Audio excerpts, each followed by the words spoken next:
சிவசிவ என்கிலர் தீவினையாளர் சிவசிவ என்றிட தீவினை மாளும் சிவசிவ என்றிட தேவரும் ஆவார் சிவசிவ என்ன சிவகதிதானே.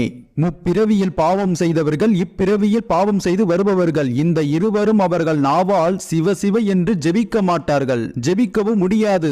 அவரவர் செய்த தீவினைகள் சிவசிவ என்று ஜெபிக்க விடாமல் தடுக்கும். அதையும் தாண்டி அவ்வாறு பாவம் செய்தால் செய்து வரும் தீவினையாளரும் சிவசிவ என்று ஜெபிப்பாராயின் அவர்கள் தீவினையெல்லாம் எரிந்து அவர்களை மேலும் பாவங்கள் செய்ய விடாமல் தடுக்கும். அவ்வாறு தீவினைகள் அகன்றால் பிறவி நிலையில் மேன்மை பெற்று மனித பிறவியிலிருந்து தேவராக மாற முடியும். அவ்வாறு மேன்மை பெற்று விரைவில் உன்னத முத்தி நிலையை பெற்று சிவகதியை அடையலாம் என்கின்றார் திருமூலர் சித்தர். இந்த மந்திரத்தை ஒரு அமைதியான இடத்தில் கிழக்கு முகமாக அமர்ந்து தினமும் 108 முறை ஜபித்து வர தீராத பிரச்சனைகள் யாவும் விரைவில் தீரும். தினமும் மந்திரத்தை ஜபிக்க இயலாதவர்கள் திங்கட்கிழமை, மாத சிவராத்திரி, பிரதோஷ தினங்கள் போன்ற நாட்களில் மட்டுமாவது ஜபிப்பது அவசியம்.